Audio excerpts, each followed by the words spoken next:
बाबा रामदेव को फिर लगा तगड़ा झटका। पतंजलि आयुर्वेद लिमिटेड के अधिकारी को जेल। अब किस मामले में बाबा रामदेव हुए फेल? बाबा रामदेव की मुश्किलें कम होने का नाम नहीं ले रही हैं। सुप्रीम कोर्ट से 3 बार कड़ी फटकार लगी। बाबा रामदेव को सुप्रीम कोर्ट से माफी तक मांगनी पड़ी। अब एक बार फिर बाबा रामदेव और उनकी कंपनी पतंजलि आयुर्वेद लिमिटेड को तगड़ा झटका लगा है। बाबा रामदेव की पतंजलि आयुर्वेद लिमिटेड के एक अधिकारी को जेल हो गई है, साथ ही 2 और लोग इस केस में नप गए हैं। पतंजलि आयुर्वेद लिमिटेड पर जुर्माना भी लगाया गया है। इस बार बाबा के मुश्किल में आने की वजह उनका एक और प्रोडक्ट ही है, जिसका नाम है पतंजलि नवरत्न इलायची सोन पापड़ी। चलिए जानते हैं ये पूरा मामला। दरअसल उत्तराखंड के पिथौरागढ़ के वेरीनाग के एक दुकान से करीब 5 साल पहले पतंजलि नवरत्न इलायची सोन पापड़ी के सैंपल फेल हो गए थे, जिसके बाद इसका केस पिथौरागढ़ के ही CJM संजय सिंह की कोर्ट में केस चल रहा था। CJM संजय सिंह की कोर्ट ने इस मामले में पतंजलि आयुर्वेद लिमिटेड की रामनगर शाखा के असिस्टेंट मैनेजर अजय जोशी और दुकानदार लीलाधर पाठक और डिस्ट्रीब्यूटर को 6 महीने की जेल और जुर्माना भी लगाया है।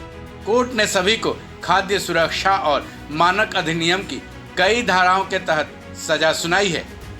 चलिए जानते हैं क्या है ये पूरा मामला। दरअसल 17 सितंबर 2019 को पिथौरागढ़ के डिस्ट्रिक्ट फूड इंस्पेक्टर ने वेरीनाग मार्केट की एक दुकान, जिसके मालिक लीलाधर पाठक हैं, पतंजलि नवरत्न इलायची सोन पापड़ी के सैंपल लिए थे। सोन पापड़ी के इस सैंपल की जांच रुद्रपुर स्थित लैब में की गई, जहां पतंजलि नवरत्न इलायची सोन पापड़ी तय मानकों पर खरा नहीं उतरी और सैंपल फेल होने पर मुहर लगा दी गई।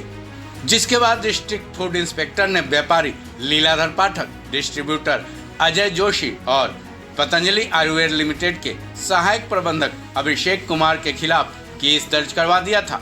जिसके बाद ये मामला CJM संजय सिंह की कोर्ट में पहुंचा। लंबे वक्त तक कई सुनवाइयों के बाद पतंजलि नवरत्न सोन पापड़ी वाले इस केस में फूड सेफ्टी और स्टैंडर्ड एक्ट 2006 की धारा 59 के तहत तीनों आरोपियों को 6 महीने की सजा सुनाई गई है।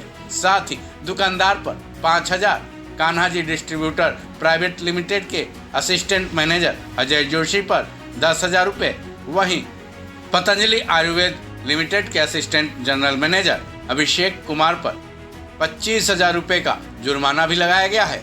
सजा सुनाने के बाद CJM ने ये भी निर्देश दिए हैं कि सजा का पालन न करने के एवज में तीनों को 7 से 6 महीने का जेल ज्यादा काटना होगा। बता दें कि इस मामले में केस करने वाले की तरफ से APO रितेश वर्मा ने कोर्ट में सिफारिश की थी।